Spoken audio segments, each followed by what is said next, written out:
Okay, energy price caps. So keep speaking to people around the energy price cap, and about 8% of people think we're only going to be paying about £2,500 a year maximum. So that means that ex-professional footballer in your village who lives, down that lane with that lovely big house with a nice pool and gym and all that, he's only going to be paying £2,500, same as your 4-bed detached red row home. But actually, the truth is, it's not going to be that. So don't worry, that's not the case, and a large proportion of us will be paying a lot more than £2,500 a month. What happens to my assets when you're attracted to them? In short. Okay, so the latest energy price cap being talked about is the new government's energy price cap guarantee that sets bills at £2,500 for the typical or average household. But what does that actually really mean in practice? No, it doesn't mean you're only going to pay £2,500 a year. So the energy price caps are actually caps on the unit rates that you pay for each unit of energy that you use, not the total amount. So these rates have been set as follows with the cap. So it's 34 pence per kilowatt per hour for electricity and 10.3 pence per kilowatt hour for gas. So now, if you know the unit rates, you can get a much clearer idea of how much your energy bills will be this year if you know your actual annual usage rates. Now, if you don't know them, your household's energy usage, perhaps because you've only recently moved in, you can get a feel for how much your bills might be by thinking about where you fit into the national averages. Now, a lot of the price comparison type websites will ask you whether you know your low, medium or high user of gas and electricity. And as a rule of thumb, a low user is likely to be someone who's in a small house, flat, 1 or 2 bedrooms maybe, and kind of low number of occupants. Maybe you live on your own or there's 2 of you. So medium user is likely to be those in sort of a medium-sized house, maybe a 3-bed kind of terraced house or semi-detached house with 2 maybe to 4 occupants. Now the high users, that's probably going to be your ex-professional footballer. They've got the larger homes, the 4 or 5 bedroom plus homes. Now the medium user is the one that the price cap figures are based on, and this is why they talk about the average home owner. But of course every household is different, because some of us feel the cold more than others. Some of us have more heating demands than others. Some people have the heating on at a higher temperature. And also you get those people, some people work from home all day, some people are in work all day, some people have got their kids at home. So you're going to use kind of more. And also some houses are probably insulated better than others. Some people will just have the heating on all the time, because they do feel the cold. So there are huge differences. So that's why you kind of need to know what your numbers are. So that's why it's more accurate to give a meter reading and just use what the average is being used for the estimates, because that's why these people find they have this huge, suddenly my bill's gone up massively because I was using estimates before. That's because they were probably estimating on only 2 of you being there, there may be 4 of you living in the house. And that's what, so in many cases when the energy providers use estimates, customers generally find that their bills are either massively overestimated or underestimated. So that's why your direct debit payments may not match up, or they'll fluctuate quite a bit. And you could end up with either kind of being in credit or in huge kind of debit to the account. So that's why it's good to kind of know exactly where you are. But so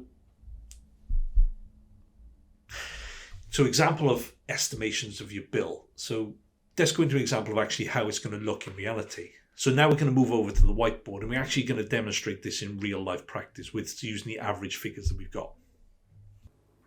Okay, the table now, which you're going to see on screen, is what Ofgem define the high, medium and low annual usage of from back in 2020.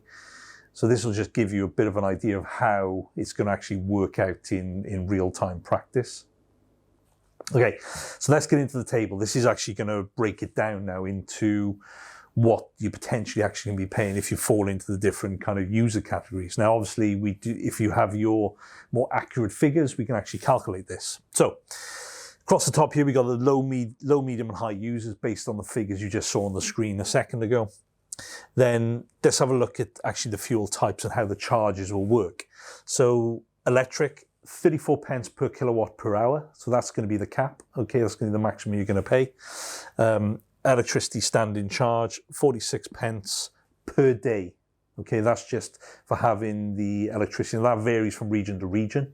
You'll have to check exactly what yours is, but the average says it's about 46 pence per day. Now, gas, 10.3 pence per kilowatt per hour.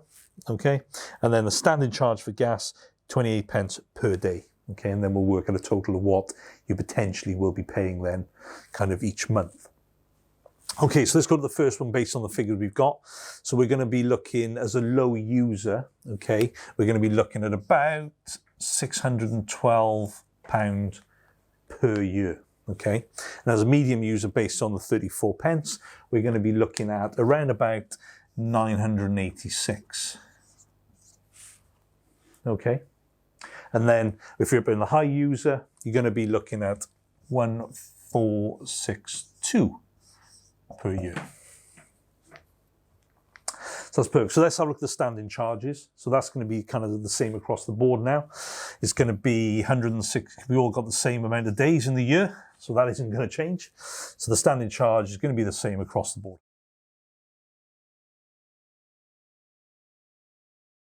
Standing charge will be £168. Okay, so let's move now to the gas based on the kilowatt per hour. So we're going to be looking as a low user, we're going to be at £824.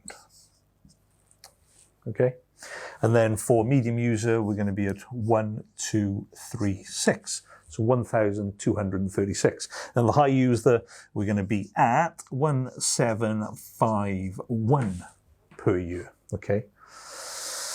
Right, so the gas standing charge again, that's going to be same across the board. So that's going to be exactly the same. So £102, £102, £102. Okay, and then we'll do the maths on this. So we'll do column by column. So the low user, your total's going to be around about the 1706 per annum. Okay, which works out as around about £142 per month. Okay, for that. And then if you fall into the medium category, you're going to be looking at 2492 per year. Okay, so that's where this 2,500 cap came from, which is then equates to 208 per month. Okay, so this here, the medium user, this is what they talk about when it's the kind of average household, is going to be below £2,500. And that's where this figures come from, 2492. Okay, and then the final one, if you're in the higher, is going to be 3483 per year. Okay, which works out as about £290 a month. Okay, so that's what we're saying is we're not going to see that everyone is in this cap here. Okay, it's all going to depend on your usage of what you've actually got. So you're either going to fall into low, medium, or high user. But I'd say if you've got your exact kind of figures, you'll be able to work out exactly what it's going to be. Okay, but that's just a bit of a rundown, a table format of how that's going to work with regards to your energy price cap. So the government's new energy price cap guarantee is set to make annual bills around £2,500 for a household using the medium annual kind of average. So this will kick in from the 1st of October 2022. Now this is an increase on the rates that the same household would have paid back on the 1st of April 2022. So we are going to see an uplift. But you also got to remember as well, we are getting a bit of a government kickback as well. So the first 6 months, you will get a £67 discount on your bill over 6 months, which equates to £400. But there also are some other discounts available, depends on kind of certain benefits you may be paid. But you can go along to the .gov website and check those out. But in essence, this should have explained to you actually and give you a bit of an idea of how the actual price cap and energy cap is going to work. And it isn't just this thing that we keep reading in the press, it's a £2,500 cap. So you are going to be paying different amounts depending on where you are. But in reality, there is going to be a few of us who are going to see our bills still go up. Just not as much as we originally thought they would in October. So there is some benefit to what's going on.